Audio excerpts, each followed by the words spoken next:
It's said that OET reading is seemingly easy, but in reality, the exam is a little difficult to tackle out. Well, how can a person without reading habit clear his OET reading exam? You will have to follow different methods, different tips to tackle your issues, your challenges, your reading challenges. Hi everyone, this is Anu Dev, Director of Academics from Caris Academy. We are here to help you out tackle all your problems regarding your reading challenges. To begin with, we all know OET reading has got three parts: Part A, Part B, and Part C. Part A takes 15 minutes. Part B and Part C are written together and altogether takes 45 minutes. So this is our exam pattern. So all of us know, Part A is really difficult to finish up. So what is our major challenge there? Definitely it is time management. So in this 15 minutes, you will have to read the passages, you will have to answer the questions, and reading in detail is definitely not possible here. So what is our problem? Yes, it is managing the time in the right way. So this is my tip for you.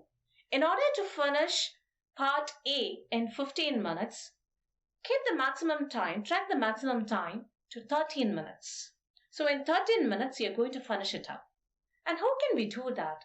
You might be confused. Oh my God, just 13 minutes and reading the passages, understanding what it is, trying to comprehend, and then spotting the answers.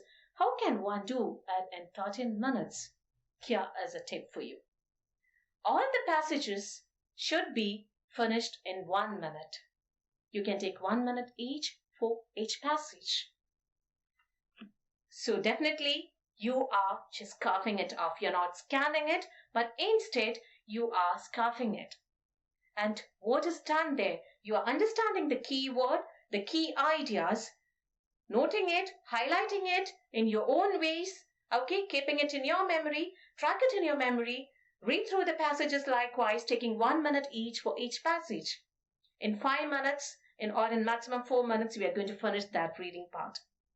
And take another 1 minute to spot back the answers for the questions 1 to 7.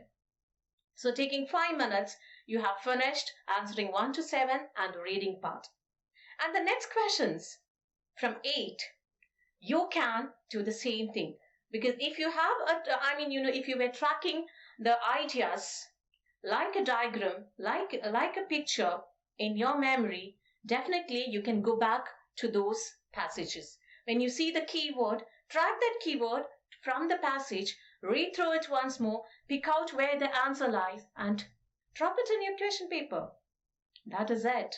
And with this time management, with your hard work and practice, you can finish Part A in just 13 minutes. And you will have another 2 minutes for your quick review. So this is how you will finish Part A. Your answer paper will be collected and Part B and C is then written together. So what happens here is that you don't have a time division, right? You try to sit on with Part B for more than 20 minutes, and then for Part C, where you have 2 long passages and questions based on that, you don't get time to finish it up. This is what normally happens for most of the students, right? Majority of you might be facing this problem with Part B and C.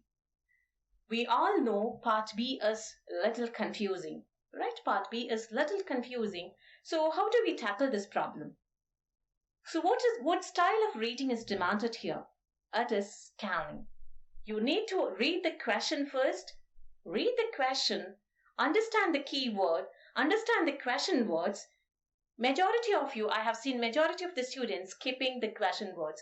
But, tracking the question word is really important here. Understand what the question word is and then the key word, the key idea of the question. Go through the choices, understand what it is, and then go to the passage.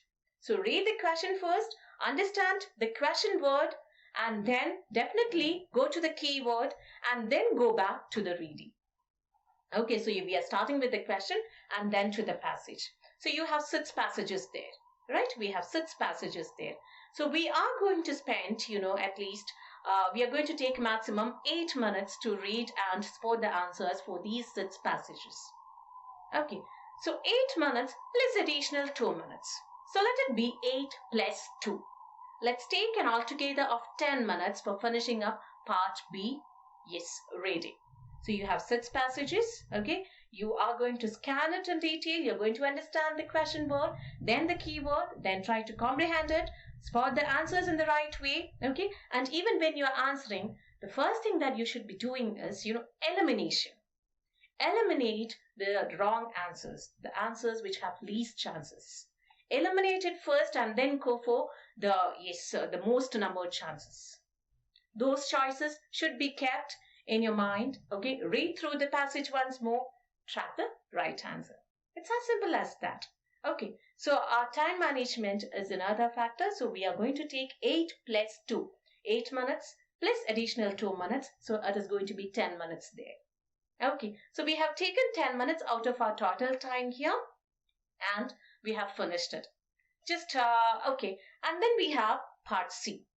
So what are we going to do with part C? We have long passages, right? We have long passages, and that we have 2 passages and questions related to that. So you might be tensed, oh my God, will I finish this, right? So never panic there. So what you have to do is, part C is really tricky, and it's really easy if you understand the question style. Each question is from, 90% it is from each para. So it's easy to track out the answers, but the answers are not direct. Understand the question word again here, pick out the keyword, understand what it is, and then come back to read the question first, okay, and then come back to the passage. And with the question word in your mind and the tone of the question and the keyword in your mind with the key ideas, read through the paragraph. Spot the answer. And never get confused with the keyword, because keywords and the key ideas in the question itself can be very tricky and they can be confusing for you. So, and that is why I'm asking you to track or to follow the question word, understand the question. So when you come back to the paragraph, try to understand it, scan it, okay? And definitely you should read through the sentences before and after the sentence with the key idea and the question. And only then you can track the answers there. Just go following the keyword will not give you, sometimes it might mislead you. So that is where part C goes wrong mainly. Okay, so this is how you will have to tackle part C. And it is really tricky, but it is confusing too. And likewise, we are dividing 12 minutes each for each passage. So 12 plus 12, it's going to be 24, and approximately, let us make it 25. So in 25 minutes, yes, we are going to finish part C, the long 2 passages. And in another 10 minutes, which we have taken for part B. So altogether, it's going to be 35. So out of 45, you have finished your reading test in 35 minutes. And you have a couple of minutes with you, right, to go back forth for the reviews and tackle your answers, right? So now, this is where you can go back to the leftover or the confused answers.